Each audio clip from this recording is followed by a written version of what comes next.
Should you rent or buy in the Minneapolis and Minneapolis suburbs?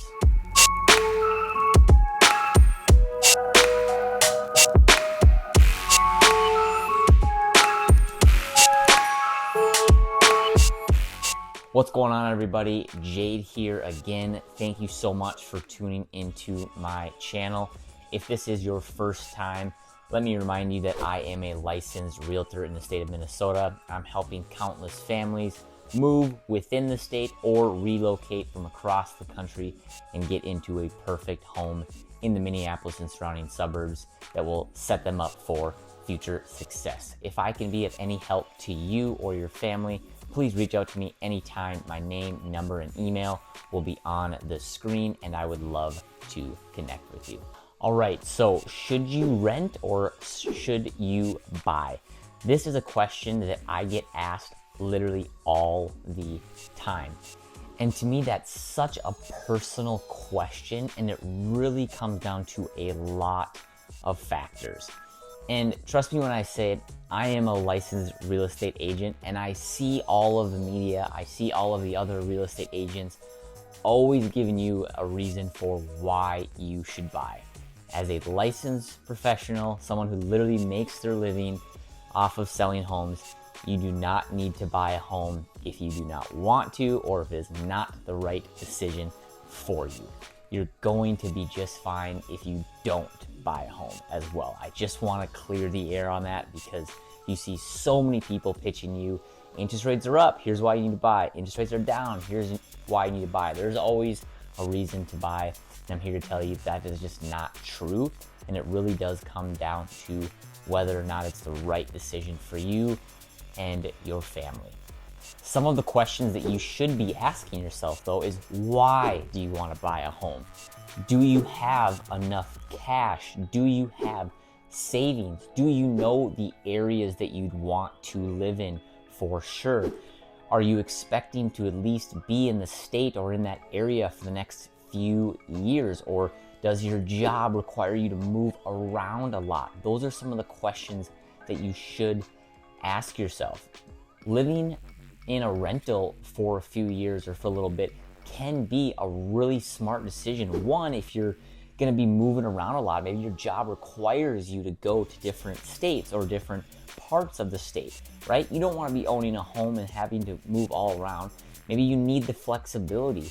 Also, if you're trying to get familiar with different areas, whether or not you lived even in Minnesota your entire life, if you're trying to get more familiar with other areas, why not go do a 6-month rental in St. Louis Park and then Maple Grove and then Edina? Like, take a year and a half to figure out, yep, I want to try these 3 areas. And then after living there, maybe you'll then know, like, hey, yep, this is exactly where I want to settle down. There are reasons that you would consider renting over buying as well. And those are just some of the ideas that I have and things that you should be asking yourself and things that should be running through your mind. If you are thinking of renting before buying, reach out to me as well. My team and I do not necessarily specifically help people find rentals, but I do have some great sites I could send you. My team and I all own rentals, so maybe we're able to get you a property that one of us own, or maybe, like I said, I know a lot of people in my network, so I can send out different messages to people I know, and I'm sure we'll be able to find you most likely a rental if you really are looking for that. So reach out if you do want some help. When also looking at should you rent or buy, you should look at kind of your budget. You know, how much are you willing to pay on your mortgage or your rent? Not including utilities, not including anything else, just that mortgage payment or rent payment. Average rent in Minneapolis does fluctuate. It's about $1,900, $2,000 for, you know, a 3-bedroom or a 2-bedroom. It just kind of depends, because Minneapolis, there's some really nice 1-bedroom apartments that go for $2,000. Then there's also some other ones that might go for $800. And then you have different suburbs. So it really does depend on the area. Rentometer is a great website to see if you are paying too high, too little, but reasonable for what the area is charging. That's a great website. Zillow also has an awesome rent estimate where if you're trying to consider, hey, if I do rent in St. Louis Park or Edina or in downtown, what am I expecting to pay? Zillow has a great site, as well as Rentometer. Another option could be a furnished rental. Again, if you're moving around or if you're thinking about where you want to live, maybe you should go try out a couple furnished rentals. Maybe your stuff is in storage, or it's in a different place or a friend's place, wherever it may be. And then you go do a couple Airbnbs for just a month in Minnetonka, Hopkins, St. Louis Park, places like that that are already furnished. Try to find a furnished rental and live there for a few weekends or a month to get an idea of the area, so that again, you can feel that much more confident when you're going to buy and when it is actually the right time and decision for you. My other piece of advice, if you're considering buying now over renting, is please do not stretch yourself, okay? When you get pre-approved for a loan, lenders do take into consideration your basically obligatory monthly debt. So your credit card debts, your student loan debts, your car debts, whatever debt that you have to pay every single month, they apply a ratio and then they give you what your monthly, quote would be for the max monthly amount that you could pay for a mortgage every single month. And that's how you get pre-approved. They don't take into consideration Netflix. They don't take into consideration groceries, your gym memberships, going out, entertainment. They don't consider any of that. So please do yourself a favor. Put together a budget of what you and your partner, if you do have a partner, what you guys bring in on a monthly basis, and try to figure out what your budget would be for just your mortgage payment, not your rent, all right? And then use your pre-approval or use your budget off of that number, not necessarily what your lender will give you, because I don't want to help you get into a house that's going to make you stressed out to the max. You don't want to be house broke.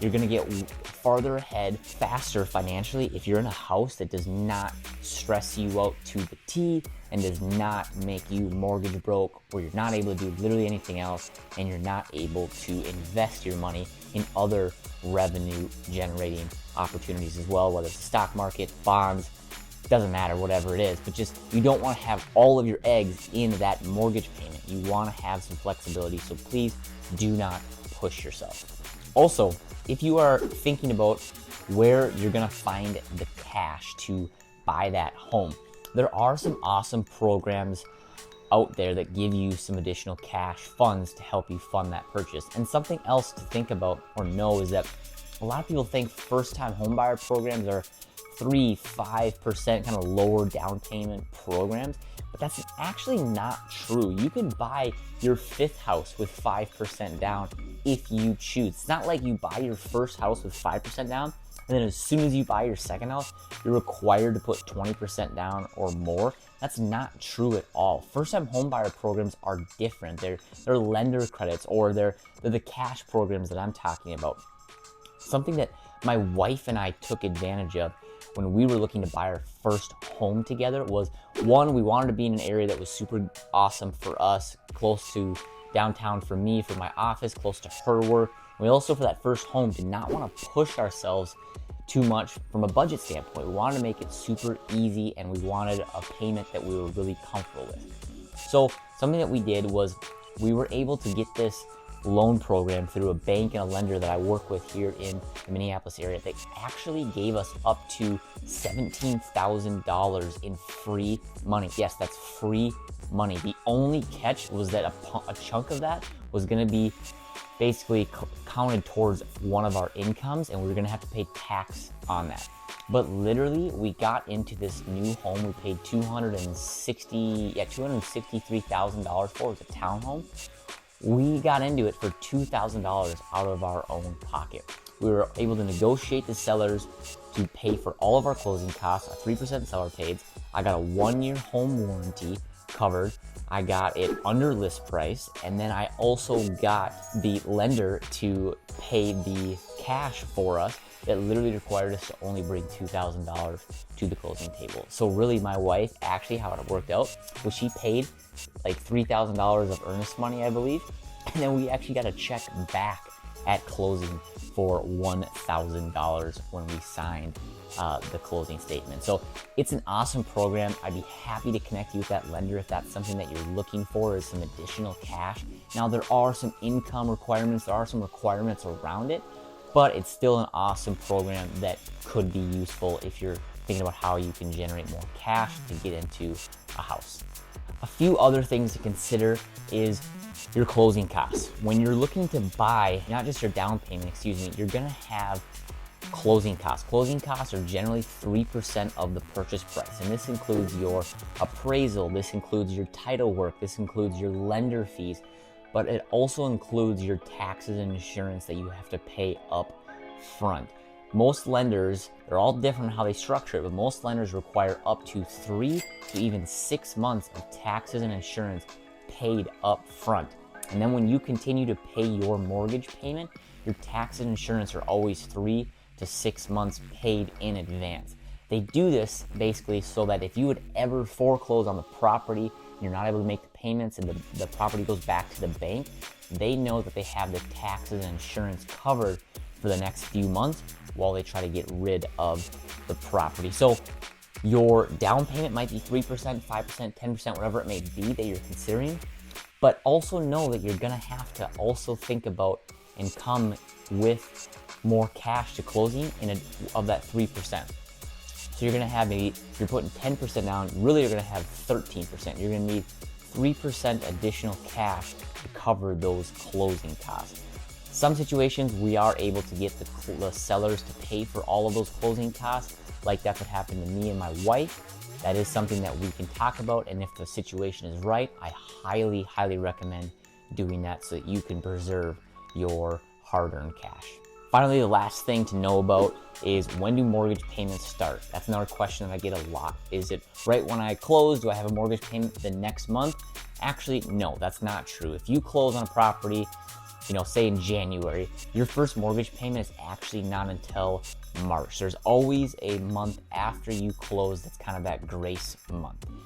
So if you close in January, first mortgage payment's in March. If you close in February, your first mortgage payment is in April. So keep that in mind when you're thinking about, your current rental situation, your current living situation, trying to avoid double payments, whatever it may be. If you're moving here, just keep that in mind, is that your mortgage payment does not start the following month after you close. There's always 1 month grace. I hope this video was helpful to give you some guidance on, should you rent or should you buy? With the current interest rates right now in 2024, a little bit higher than obviously what they were in 2021, it isn't always cheaper to buy than rent. That was the big pitch back in 2021, was everybody was saying, oh, it's so much cheaper to buy, you should buy. That's definitely not the case anymore. Rent is still high in the Minneapolis area, or in any area you're looking at and considering moving to or living in. Rent is high, right? But considering the cash that you have to come up with to buy a home and then your monthly mortgage payments, generally I'm seeing right now that it's not cheaper to rent, or not cheaper to buy than rent. It is cheaper to rent over buying. The nice thing about buying, though, is that obviously it is your home. Hopefully it is appreciating. Every single month you make that mortgage payment, there is a chunk of that payment that does go towards your principal, or what I like to call basically your little piggy bank of equity that you're eventually able to cash in on. There is a chunk that goes to that, where every single month when you're paying rent, it's basically 100% interest rate. You don't see any of that money. None of it goes into some sort of piggy bank. It all goes to pay your landlord's mortgage for your apartment or your duplex or whatever you're living in. So keep that in mind, that it's not cheaper to buy right now. If you have any more questions about this topic, reach out to me anytime. I'm an open book, would love to chat with you. Also, if you are not subscribed to the channel yet and want to be the first to know about more videos that we release, just make sure you hit that subscribe button and leave a comment, like it, let me know how I can improve, what other topics that you want me to talk about, what questions you have. I would love to hear from you guys. So thanks again for stopping by, watching this video, and tuning in. Until next time, we'll see you later.